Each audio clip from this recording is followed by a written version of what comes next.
Hi, I am Augustinne Wong.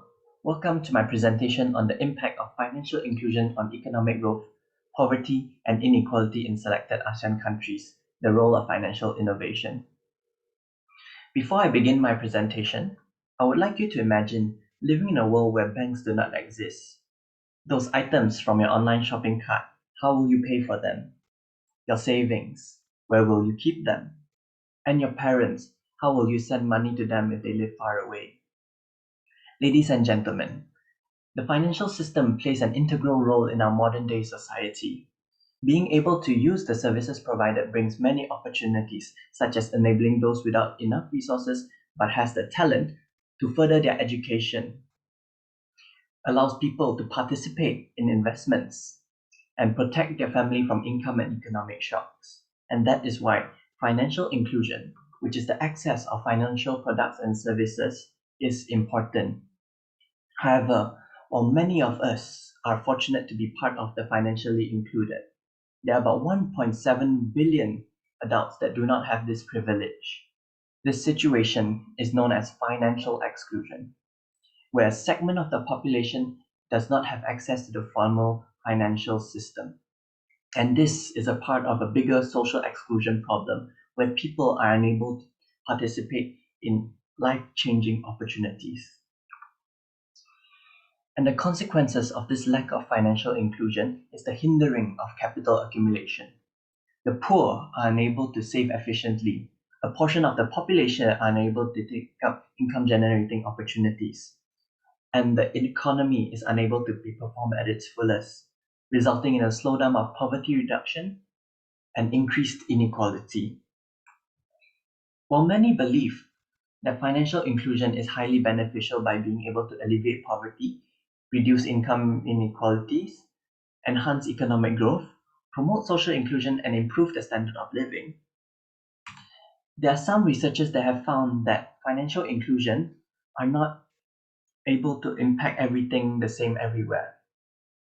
It has no significant impact on certain factors such as economic growth in the African or Asian regions, or poverty in the MENA region, or inequality in the developing Asia region. My research takes a look into how financial inclusion impacts poverty, inequality, and economic growth in selected countries of the ASEAN region. This region was chosen as it has a unique situation of high economic growth and is one of the biggest emerging economies in the world.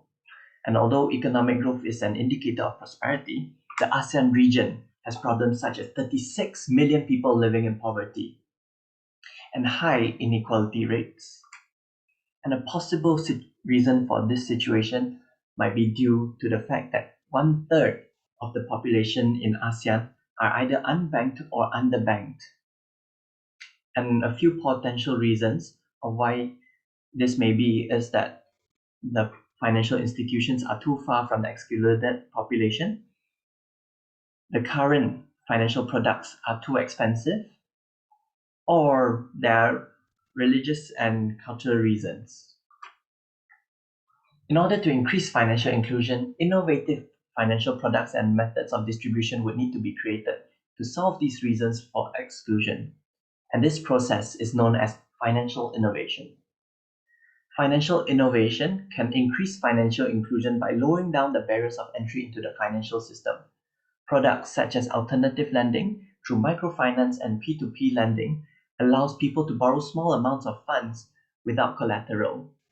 Sharia-compliant finance allows the Muslim community to take part in the financial system. And mobile banking allows people living in rural areas to be able to use formal financial products and services. Therefore, the second part of my research will be looking at how financial innovation can moderate the relationship between financial inclusion and poverty, inequality, and economic growth.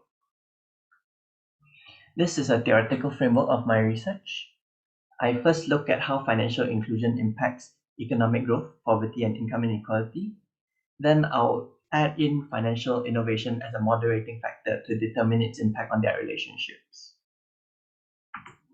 For this research, secondary data from IMF, World Bank, and the Standardized World Income Inequality Database, as well as the Financial Inclusion Index created by Gutierrez, Romero, and Ahmed are used. The research models are created using fully modified ordinary least squares FMOS and dynamic ordinary least squares DOLS. These are the models of my research. We first look at how financial inclusion impacts economic growth, represented by GDP over the number of laborers, LBR. The second model will look at how financial inclusion impacts poverty, and the third will look at how financial inclusion impacts income inequality, represented by the Gini index. Models 4, 5, and 6 are similar to the first three models. However, financial innovation is added into the models in order to determine its moderating effects. Multiple tests will be done in order to determine the effects of financial inclusion on economic growth, poverty, and inequality, such as the cross-sectional dependence test, the unit root test, the co-integration test, and lastly, the most important test, which is the elasticity test, which will determine how a percentage change in financial inclusion will affect the change in poverty, inequality, and economic growth.